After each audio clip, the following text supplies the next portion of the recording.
दोस्तों लोगों को लगता है कि लॉस होना एक आम बात है, लेकिन वही पहला ट्रेड अगर हमारा लॉस में जाता है तो कितना बड़ा हमें घाटा झेलना पड़ता है मार्केट से, ये चीज आपको कोई नहीं बताता है। मेरे को 4 साल से ज्यादा का एक्सपीरियंस होने के बाद भी आज पहला ट्रेड गलत होने के चलते, उसे रिकवर करने के चलते मैंने 5 ट्रेड लिए। कभी मैं 5 ट्रेड नहीं लेता। आज मैंने 5 ट्रेड लिए और 5 के 5 ट्रेड लॉस में गए। ये मेरे पूरे वीक का जो लॉस है वो कितना बड़ा है, मेरी कैपेसिटी से ज्यादा है। जितना मैं प्रॉफिट बनाया हूँ वही लॉस हुआ, कोई इसमें अपने पास से ऐड करके नहीं लॉस किया है। लेकिन एक होता है मैंने इस लेवल तक जाके और धड़ाम से गिर गया, वही एक डर होता है। यानी कि ऑल टाइम हाई जाने के बाद एक बड़ा लॉस हो जाना, यानी कि कॉस्ट टू कॉस्ट आ जाना, ब्रेक इवन पे आ जाना, ये चीज बहुत गलत होती है।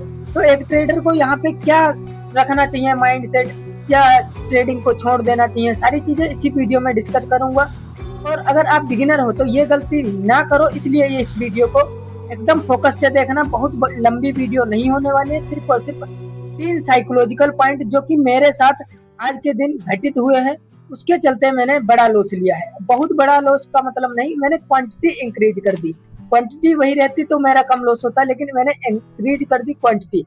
अब मैंने तीनों जो ट्रेड है वो यहाँ पे मैं आप लोगों को समझाने वाला हूँ, वो भी बिटकॉइन।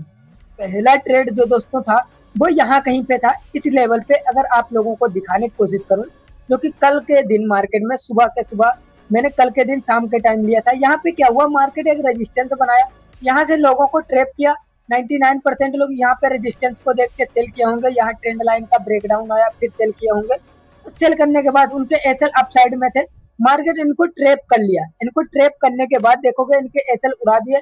अब हर किसी के यहाँ पे एसएल उड़ चुके हैं। तो अब आप लोग खुद सोचो कि एक ऑपरेटर यानी कि मेरे जैसा इन्वेस्टर या ट्रेडर जो कि ज्यादा नॉलेज रखता, वो यहाँ पे एंट्री बनाएगा। अब मैंने इन्वर्टेड हैमर को देख के रेजिस्टेंस पे यहाँ पे एंट्री बनाई, और मेरा व्यू था जो है 60,000 तक बिटकॉइन आएगा, इस लेवल तक मैं होल्ड करूंगा। उसी को मैंने देख के ट्रेड ले लिया। यहाँ पे मैंने शॉर्ट किया, इसके ऊपर का एसएल लगाया और बस सो गया।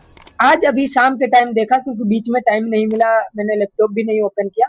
तो यहाँ कहीं पे मैंने जैसे ही देखा तो मार्केट में जो हुआ है, जो मैं देख के हैरान ही रह गया। क्यों? क्योंकि देखोगे यहाँ से मार्केट कंटिन्यू ऊपर गया है, लेकिन साइड पे झुके। यानी कि एक ट्रेडर जो कि पैसा बनाने मार्केट में आता है, वो इस मार्केट से लड़ लड़ के अपना कैपिटल वाइप आउट कर लेता है। और मैं लड़ा क्यों? क्योंकि देखोगे यहाँ जैसे इस कैंडल ने एसएल खाया, फिर से मेरा व्यू डाउन साइड का बना। क्यों? क्योंकि यहाँ पे देखोगे तो भाई ये रेजिस्टेंस है। अब आप लोग प्रीवियस अगर चार्ट को देखोगे 15 मिनट या 1 घंटे के टाइम फ्रेम पे, पूरा यहाँ से मार्केट रिवर्स हुआ था। इसी लेवल को अगर मैं मार्क कर दूं, इस लेवल से पूरा मार्केट रिवर्स हुआ था। उसी लेवल से देखोगे यहाँ पे मैंने शॉर्ट किया, फिर देखोगे इसको ब्रेकआउट आया। मेरे को ये लगा कि यहाँ पे 95% लोग ट्रैप हो चुके, यहाँ पे भी। अब यहाँ पे मैं शॉर्ट करता हूँ, यहाँ पे शॉर्ट किया तो इसी यहाँ पे एसएल हिट हो गया, मैंने ट्रेलिंग कर दिया था। फिलहाल इसमें ज्यादा लॉस नहीं हुआ, फिर भी लॉस हुआ है, ठीक है। फिर अगर यहाँ पे देखोगे, यहाँ पे शॉर्ट किया, यहाँ तक मार्केट आया, बहुत अच्छा प्रॉफिट दिखाया, यानी कि 100% के ऊपर का बिटकॉइन ने प्रॉफिट दिखाया। यहाँ पे शॉर्ट किया, फिर से मार्केट रिवर्स हो गया। और अभी जो मार्केट चल रहा है, यहाँ पे मेरा फिर से व्यू वही है कि अब सेल कर दूं, लेकिन मेरा कैपेसिटी ज्यादा हो चुकी है लॉस की, तो मैं यहाँ पे शॉर्ट नहीं करूंगा। अगर आप बिगिनर हो तो पहली चीज आपको डिसाइड होना चाहिए लॉस लिमिट। अगर आपके पास $1000 है या $100 है, मान लेते हैं $100 है, तो आपको अगर $10 का डेली रिस्क है तो 10 के ऊपर मत बढ़ो भाई, बड़ा लॉस हो सकता है। 10 के एक ही दिन में ये उड़ सकते हैं, ठीक है। दूसरा, ट्रेड अगर दो बन रहे हैं, $10 अगर रिस्क है, तो $1 मतलब एक ट्रेड में $5 का अगर स्टॉप लॉस लगा रहे हो तो 2 के ऊपर ट्रेड लो ही मत। ये चीज आपके माइंड में होना चाहिए, एकदम क्लियर फोकस होना चाहिए। यही मैंने गलती की और यहाँ पे बड़ा लॉस लिया। अब आप लोगों को दिखाता हूँ ट्रेड हिस्ट्री। क्या हमारी ट्रेड हिस्ट्री हमेशा सही रहती है, गलत रहती है? आपको प्रीवियस वीडियो में भी दिखाया था मैंने। यहाँ पे थोड़ा कैमरे को मैं हटाऊंगा जिससे शायद क्लियर दिखे। अब देखो, यहाँ पे देखोगे मेरा $5000 के ऊपर का अकाउंट हो गया था $1000 से। अब यहाँ पे देखोगे आज ये ट्रेड लिया मैंने, ये जो अभी बताया कॉस्ट टू कॉस्ट कट गया वो है, ठीक है। दूसरा ये $2000 का लॉस हुआ। तीसरा देखोगे तो यहाँ पे फिर से $2000 का लॉस। यानी कि मेरा ज्यादा मतलब मैंने प्रॉफिट पे रिस्क लिया, लेकिन ज्यादा प्रॉफिट चला गया। अभी जो है $955 मेरा प्रॉफिट बचा है। अब देखते हैं क्या होता है दोस्तों। बहुत माइंडसेट और मोटिवेट होके ट्रेड कर रहा था।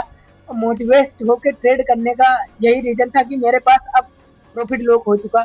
मतलब मेरे माइंड में था अब ये चीज ले लूंगा विड्रॉल लेके, लेकिन आई थिंक ये शायद ऊपर वाले को नहीं मंजूर था। तो दोस्तों आपकी राय क्या है कमेंट में बताना। मिलते हैं नेक्स्ट वीडियो में। अगर इस चैनल पे नए आए हो, पहली बार मेरा चेहरा देख रहे हो, तो सब्सक्राइब कर लेना, क्योंकि रोज नए स्ट्रेटजी और एनालिसिस देता रहता हूँ। Thank you so much video देखने के लिए। बाकी आपका क्या राय है इसमें, मेरी क्या गलती है कमेंट